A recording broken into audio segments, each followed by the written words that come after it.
महाराष्ट्रवादी गोमंतक पक्षाच्या दोन आमदारांनी भाजपात विलीन जावपाचे प्रकरण आता उच्च न्यायालयान गंभीरपणान घेतला।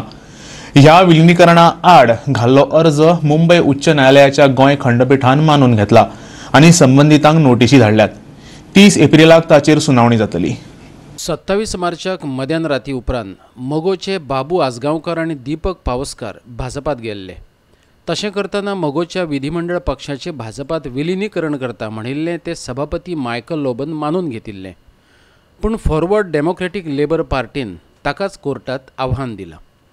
विधिमंडळ पक्ष विलीन करपाची तरतूदच कायद्यात ना, करपाक जाय जाल्यार मूळ पक्षाची संघटना करपाची असो युक्तिवाद ह्या पार्टीचो अध्यक्ष सदानंद वांयगणकारान केला। ताचेर सोमारा प्राथमीक सुनावणी जाली आणि कोर्टान अर्ज मानून घेतलो। तशेंच सभापती, वेंचणूक आयोग आणि मगोचे अध्यक्षाक नोटीसी धाडल्यात। 27 मार्चाक गोवा विधानसभेच्या स्पीकरान सभापतीन एक डिसिजन घेतले आणि महाराष्ट्रवादी गोमंतक पक्षाचे दोन आमदारांक भाजपान घेतले। त्याच टायमार त्यांनी ती अशी ऑर्डर दिली की महाराष्ट्रवादी गोमंतकाच्या लेजिस्लेटिव्ह पार्टीचे भाजपान विलीनीकरण अशी एक ऑर्डर दिली त्यांनी। ती ऑर्डर आम्ही चॅलेंज केली इतल्याच खातीर की लेजिस्लेटिव्ह पार्टी अशें जे कितें सांगता तेचें केन्ना विलीनीकरण जायना, जाता जाल्यार ओरिजिनल पॉलिटिकल पार्टीचें विसर्जन जाता आणि ते पॉलिटिकल पार्टीचें विसर्जन करतले जाल्यार दोन गजाली जाय आसतात।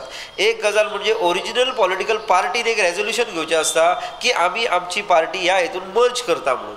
अशें खंयच जाल्लें ना। फक्त फुडले जे स्टेप आसा, दुसरी स्टेप की जे विधानसभेतले संख्याबळ आसा जितले त्या पक्षाचे त्या लोकांनी तेका एग्री जावचें पडटा। तर सभापतीन इतलेंच म्हटलां की ते लोक तेका एग्री आसा, 2/3 ऑफ द मेजॉरिटी म्हणजे 3तले 2 जण रेडी आसात, म्हणून आपूण हे लेजिस्लेटिव्ह पार्टी मर्ज करता।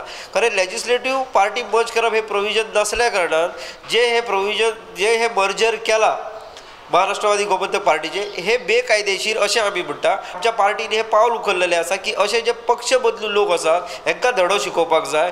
त्या प्रमाणे ह्या दोगा लोकांक आमी अशें धडो शिकयतात आणि उरलेले जे आनीक 2 जण पक्ष बदलल्यात लोक ते आतां फुडल्या इलेक्शनान आसात, फाल्यां जी इलेक्शन आहा तेतून आसात, तांकांय लोकांनी धडो आयज हायकोर्टान जे हियरींग जालें तेतून हायकोर्टान आमचें म्हणणें आयकून घेतलें आणि 30 तारखेक हियरींग दवरला आणि त्याच्या खातीर नोटिसीस धाडलेले। गोवा असेंब्लीचे स्पीकर एंड डेप्युटी स्पीकर तशेंच under secretary and secretary legislature हांकांय दोगांक केल्यात आणि आमचो डेप्युटी सीएम बाबू आसगांवकर हाकाय नोटीस धाडल्या। दीपक पावसकार जो मिनिस्टर आसा ह्या हेतून ताका धाडला नोटीस।